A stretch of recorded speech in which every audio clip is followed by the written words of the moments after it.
애플이 아이폰 13 시리즈를 출시했습니다. 그러나 벌써부터 실망한 분위기네요. 다만 한가운데서 LTE 5G가 터지지 않아도 위성을 통해 통신할 수 있다는 적에도 위성 통신이 가능할 거라고 기대를 모았죠. 안 된답니다. 드디어 아이언맨 탈모 베젤로부터 벗어날 것이다 아니랍니다. 물론 너치가 좀 작아져서 나아졌습니다. 그럼에도 불구하고 우리가 애플에게 늘 뭔가를 기대하는 이유는 그동안의 혁신이 놀라웠고 여전히 강력한 기술을 보여주고 있기 때문인데요. 그 중에서도 애플이 만드는 반도체 애플 실리콘의 행보는 주목해봐야 할 것 같습니다. 일반적으로 CPU, GPU, 메모리는 물론 최근에는 인공지능 연산을 위한 NPU까지 다양한 기능을 한 칩에 모아 설계한 것을 시스템 온 칩 SoC라고 하는데, 여기에 통신 역할을 하는 모뎀까지 넣은 스마트폰용 프로세서를 스마트폰의 심장이자 두뇌 모바일 애플리케이션 프로세서 AP라고 하죠. 아이폰 13에서는 새로운 프로세서인 A15 바이오닉을 탑재하였는데요. 발표 이벤트에서 대놓고 다른 기업들을 까버렸죠. 다른 회사들은 애플이 작년에 만든 칩은 물론 2년 전에 만든 칩도 따라잡기에 급급하죠. 이런 상황에서 애플은 또다시 새로운 칩을 냈습니다. 이번 A15 칩에는 5코어의 GPU를 넣어 그래픽 처리 성능을 세계 최고 수준으로 올리고 16코어의 신경망 엔진을 넣어 1초에 무려 15조 8천억 회의 연산 수행을 할 수 있다고 하는데요. 애플이 아이폰을 만들어 오면서 축적된 ARM 기반 반도체 설계 기술을 기반으로 지난 영상에서 소개드렸던 맥북용 괴물칩 M1까지 개발한 상황입니다. 실제로 인텔 CPU 프로세서를 탑재한 노트북보다 맥북 에어가 약 3배가량 높은 성능을 보이면서도 배터리는 2배나 오래 쓴다고 하죠. 그래서 제가 아는 영상 편집자 분들은 원활한 그래픽 작업을 위해 아무것도 묻지도 따지지도 않고 노트북은 무조건 맥북을 산다고 들었어요. 그럼 이제 저는 궁금해집니다. 최신 아이폰에 탑재한 모바일 AP A14, A15 칩이 갤럭시와 같이 다양한 안드로이드 스마트폰에 탑재되는 퀄컴의 스냅드래곤, 삼성의 엑시노스보다 성능이 압도적으로 좋은 이유가 무엇일까? 인텔 CPU 노트북보다 애플 M1 칩이 들어간 맥북의 성능이 미쳤다고 하는 이유가 무엇일까? 애플 실리콘의 정체는 대체 무엇일까? 오늘 M1 칩을 중심으로 애플 실리콘의 설계 구조를 각 잡고 깊게 봐보겠습니다.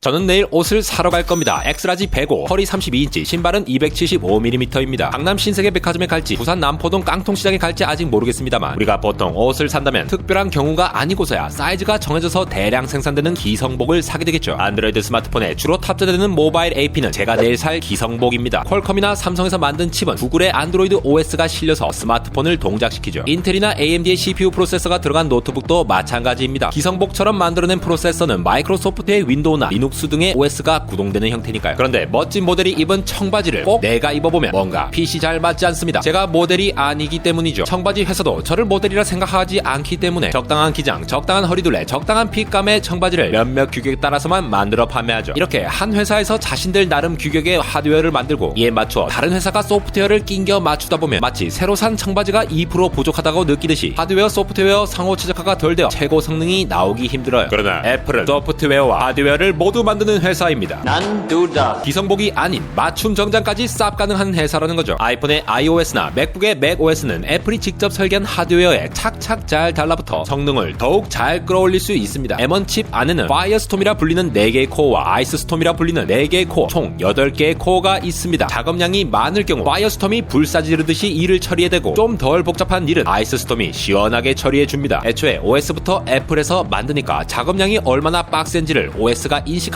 이를 어떤 코어에 사용할지를 선택하여 처리하게 되죠. 애플의 스마트폰용 AP, 맥북용 M1 칩 등이 전력 소모가 적으면서도 성능이 압도적으로 높은 설계가 가능하다는 건 기본적으로 하드웨어 구성까지도 정확히 알고 있는 소프트웨어가 효율적으로 자원을 관리하기에 가능한 것이죠. 우리가 핸들 이빠이 꺾어라는 말을 해석하기 위해서는 핸들 이빠이 꺾어라는 세 개의 단어를 모두 알아야 해석이 가능하겠죠. CISC Complex Instruction Set Computer 기반 X86 CPU 구조는 길이가 다양하고 표현 형식이 복잡한 핸들 이빠이 꺾어와 같은 명령어를 사용합니다. 이를 이해하기 위해 우리가 영어 사전, 일본어 사전, 국어 사전 3개가 필요하듯이 인텔 AMD가 주로 쓰는 X86 CPU 역시 이러한 복잡한 명령어를 인식하기 위해 명령어를 해석하는 디코더 구조가 마치 여러 개의 사전이 들어있는 것처럼 매우 복잡해집니다. 이전 M1 영상에서 설명드렸던 바와 같이 M1 칩은 ARM의 설계를 기반으로 하고 있습니다. RISC, Reduced Instruction Set Computer 기반의 ARM 설계는 CISC에 비해 명령어 길이나 형태가 단순하거나 한정적이라 명령어를 해석하는 디코더 역시 단순하게 구현될 수 있어요. 따라서 인텔 CPU보다 디코더 구조를 더 많이 넣을 수 있는데요. 인텔이 4개의 디코더를 사용하는데 2020년 아이폰 12에 들어간 A14 칩 안에는 8개의 디코더가 있다고 알려졌고 M1 칩에는 8개이거나 혹은 더 많은 디코더가 있다고 추정됩니다. 그런데 이 디코더가 많다는 게 정확히 어떤 의미일까요? 우리가 배달의 민족에서 족발을 시킨다고 상상해봅시다. 밤 11시 29분 불족발을 시킨 궤도, 11시 30분 마늘보쌈을 시킨 야, 11시 31분 막국수를 시킨 공지, 11시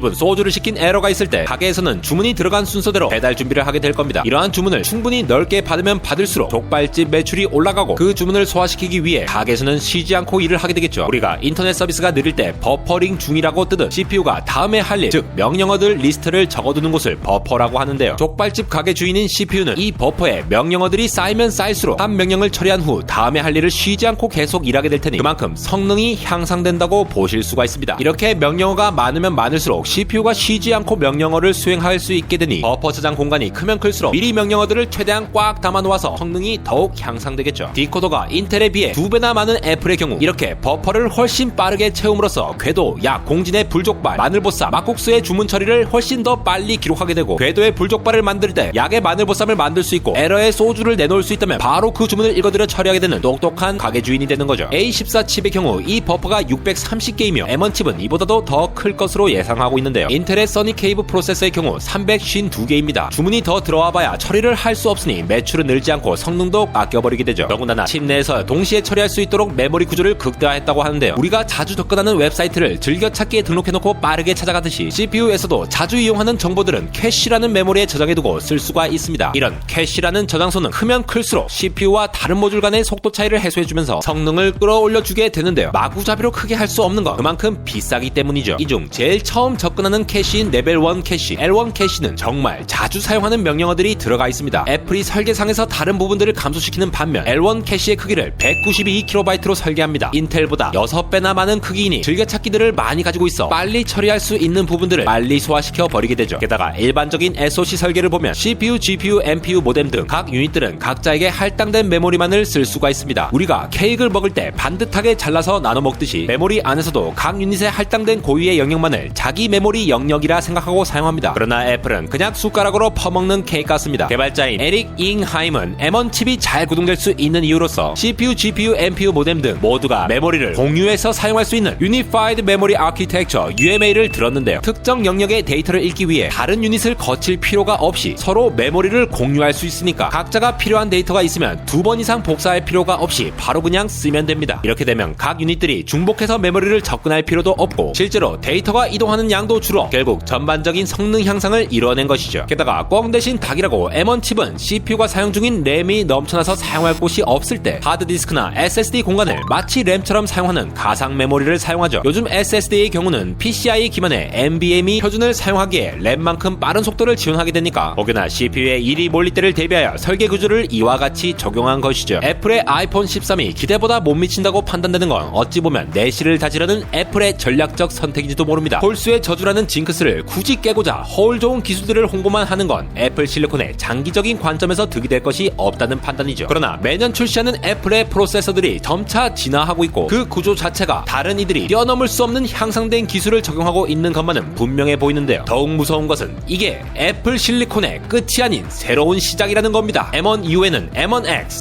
M2 칩 등이 예고되어 있는데요. 앞으로 애플 M1X가 iMac에서 성공하면 데스크탑 시장 점유율이 크게 증가할 것이라고 예상됩니다. ARM 기반 SoC 설계의 혁신으로 기존 인텔 AMD의 PC 시장을 애플이 잠식할 수 있을지, 애플 실리콘의 혁신은 언제까지 지속될 수 있을지, 종이 비행기 애플이 고무동력기 인텔을 이겨버리는 신기한 세상 한가운데 여러분들의 선풀도 악플도 모두 애플의 M1 칩과 같이 강력한 종이 비행기처럼 예쁘고 멋있어지길 바라는 안대공학 에러였습니다.